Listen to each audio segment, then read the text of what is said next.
I left the military and I ended up working for Bible Society, and I had this mindset: if you worked for him, there was an indemnity policy in place. That nothing bad should happen. I mean, hey, I worked for him. And I began to have stomach problems. Initially, they treated me for a stomach ulcer. That's what they thought it was. They would give me these white chalk tablets that you had to chew, to kind of put a lining on your stomach. I mean, I ate just truckloads of these things. I ate so many of these things, I could have produced bricks. But anyway, it wasn't working. So one day they invited me to swallow a garden hose. At least that's what it felt like.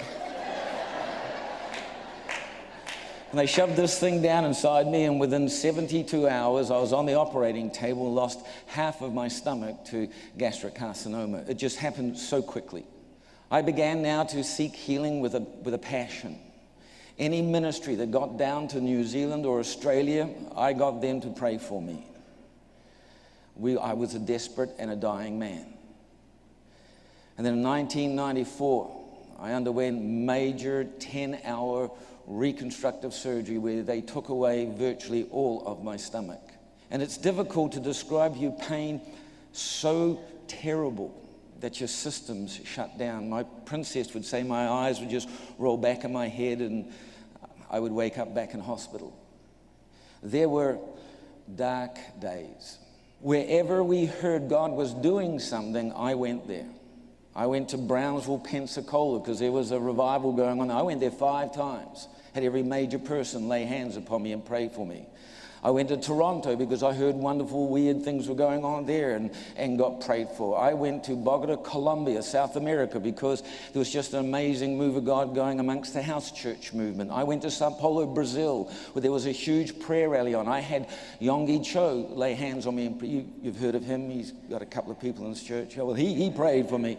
I had a man called Carlos Anacondia pray for me from Argentina. I went to England, where God was doing something, in Holy Trinity, Episcopalian Anglican church in London. Wherever I heard God was doing something, I went there, got hands laid upon me. I had so much healing anointing oil slapped on me, hands laid on me, I began to go bald. At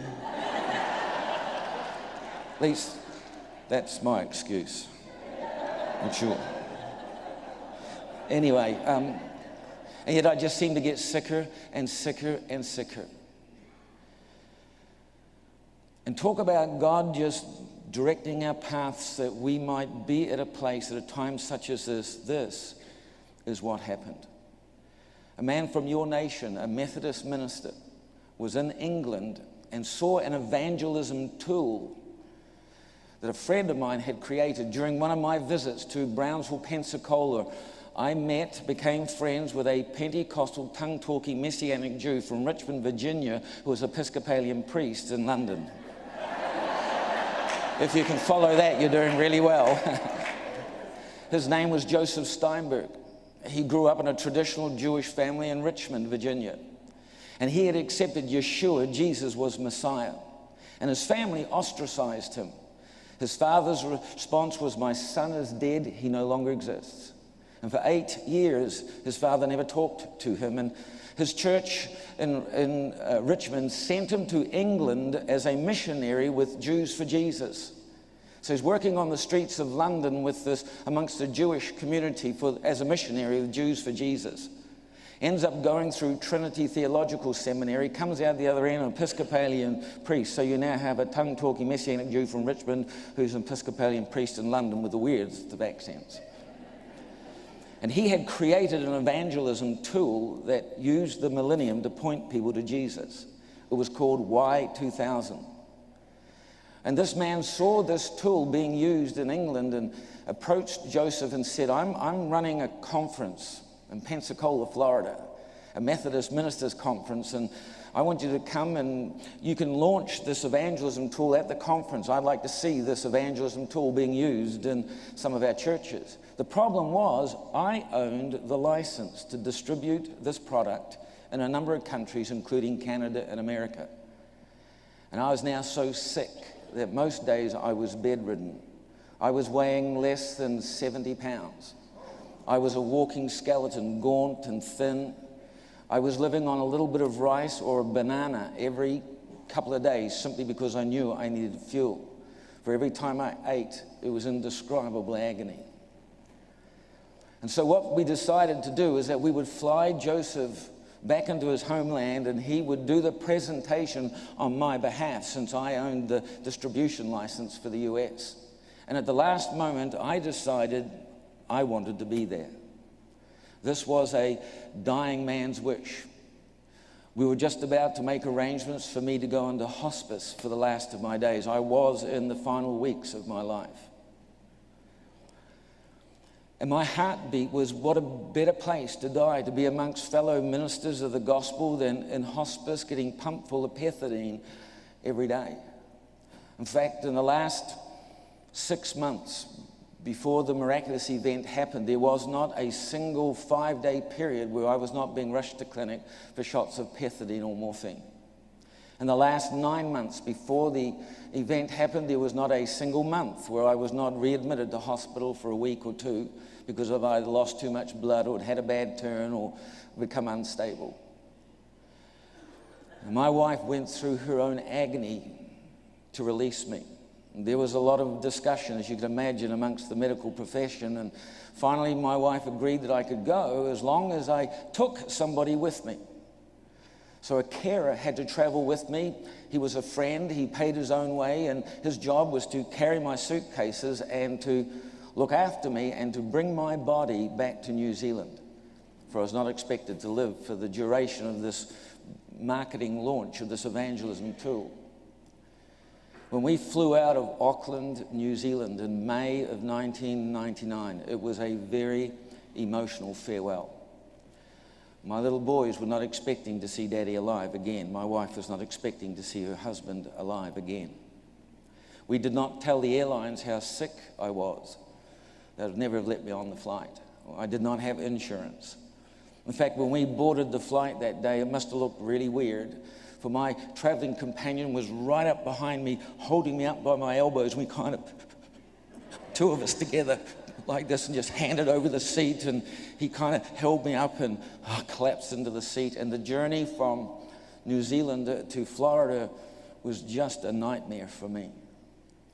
And as Joseph Steinberg flew from Heathrow, London, here into the US, he has God speak to him on the flight, which I've always thought it's amazing that God would turn up at 36,000 feet on a British Airways flight, but apparently he did. And God tells him that he's going to do something sovereign, that this was a time to have an encounter with him. So when we landed in Florida, Joseph Steinberg's just pinging off the walls. It's like God's going to do something. He's going to heal you. He's spoken to me. And I was so sick from the journey. It was like right there on the bald spot. Lay the hand, pour the oil, do whatever you got to do. And he just sensed, I don't think it's right now. I just know that there's a moment, there's a time when God's going to do something sovereign. And frankly, I was too sick here. For the first couple of days, I spent most of it in bed in the motel.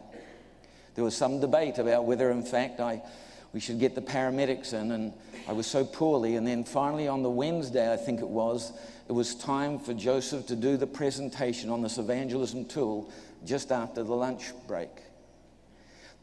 They came and got me and brought me in, and I remember sitting just 4 rows back from the front, holding onto the pew in front, and some said I looked absolutely grey and dreadful, and I just remember waves of nausea just washing over me, fighting to stay conscious. I remember thinking, God, please, let me stay conscious long enough to see the presentation. I'm happy to go. And Joseph gets up and begins to talk about this evangelism tool, this concept, and stops halfway through the presentation and just says, please, we've got to pray for my brother from New Zealand who's dying. Some of you were there in that conference. A group of men gathered around me and began to lay hands upon me and pray for me. And as they did, something sovereign began to unfold. For me, it was like I had taken hold of an electric fence. You know, the ones that farmers use, that It was just that, shoo, shoo. I remember thinking, stop jerking, you jerk. Get a grip of yourself. You know, it was just, this power was surging through me to head to foot. And I remember collapsing on the ground, and I guess I was flopping around like a fish out of water. And for 4.5 hours, this power just surged through me. The next elective speakers got up and began to speak. All the time, they were just praying for me on the ground. And as it came to an end, there was kind of a hush, and those who had gathered around me, there was a few that were still close, they could hear something, and, well, one idiot went and got a microphone, and I don't know if you guys were there, remember, but they could hear the sound, this, and you could hear my stomach gurgling and chidurgling, and the guys around me all excited going, oh, can you hear that, can you hear that? And I remember staggering to my feet and going, oh, no, you don't understand it. Can't do that. I don't have a stomach. It doesn't rumble, but oh, I'm starving. Get out of my way. I'm going to eat your arms off.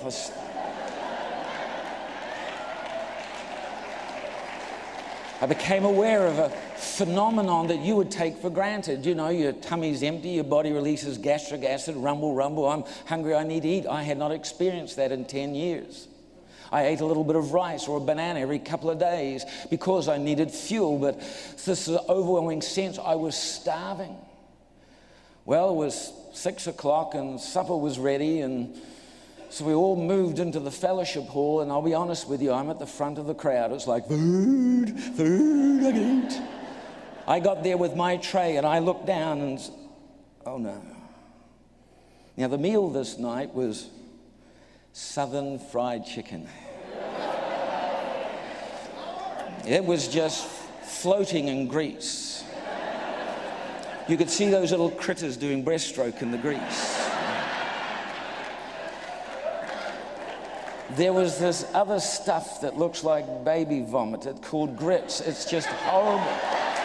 Oh, man. Now, you be honest. How many of you eat grits, this stuff? You are sick puppies. Get up here. You need to be prayed for. That is evil. Oh. And there was this other kind of gluggy mashed potato with this brown... You don't want me to describe that. It's just... I don't know how you eat this.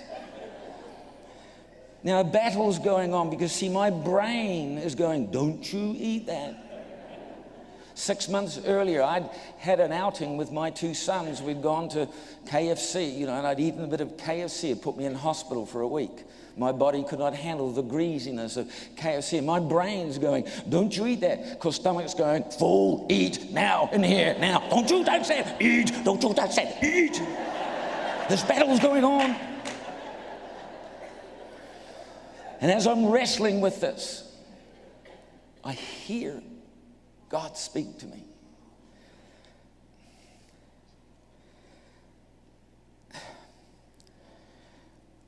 Initially, I thought I was about to pass out. You can imagine several hundred and everybody talking and the buzz of everybody talking above each other, and in that cacophony of sound going on, the sound faded back. It was like I was in a cocoon, a bubble of some sort. It was just as the sound faded back, and I hear a voice that resonated within my heart, my mind, my soul, my spirit, my head, a voice that simply declared, I am the same. Yesterday, today, forever. I do not change. I am the God who heals. Now eat, for you are healed. And this was immediately followed with just a mandate that said, now freely you've received, freely you are to give. Pray for the sick. Just see that I will confirm with signs, wonders, and miracles. And with that just resonating within my heart, my mind, my soul, and my spirit, I began to pile up my plate with that chicken. I didn't touch the other stuff, but I'm putting that chicken on that plate. My support person grips my arm. He goes, Craig, stop. You know what happened last time? And I shake his arm. No, I think I've heard God's voice. I think I've heard God's voice. And as I sat down and began to eat this stuff, I tell you, there were hundreds of eyes watching every mouthful go in. In fact, an English Methodist pastor, a group of them had come over for it. One of them plonked himself down in front of me and began to journal everything. Now, how long before you lose consciousness? What happens when you eat stuff like this? It's like, go away, you silly Englishman, I gotta eat. I realized that all pain had stopped, all nausea had stopped, all spasms had stopped, all bleeding had stopped. I was absolutely fine.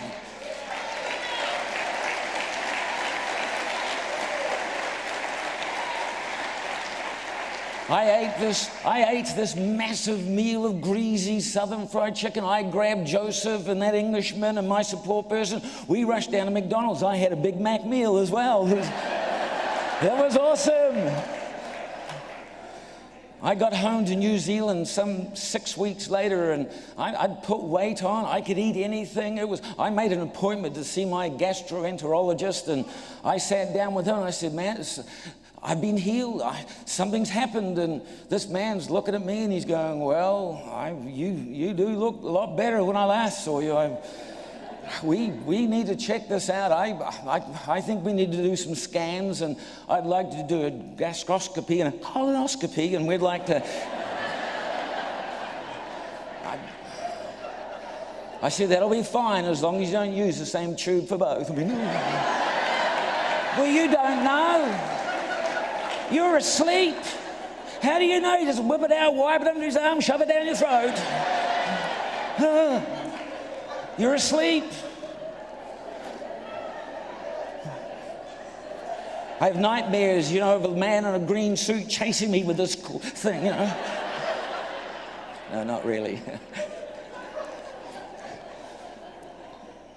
And they discovered a complete, normal, full and functioning stomach. Everything that had been surgically removed had been put back.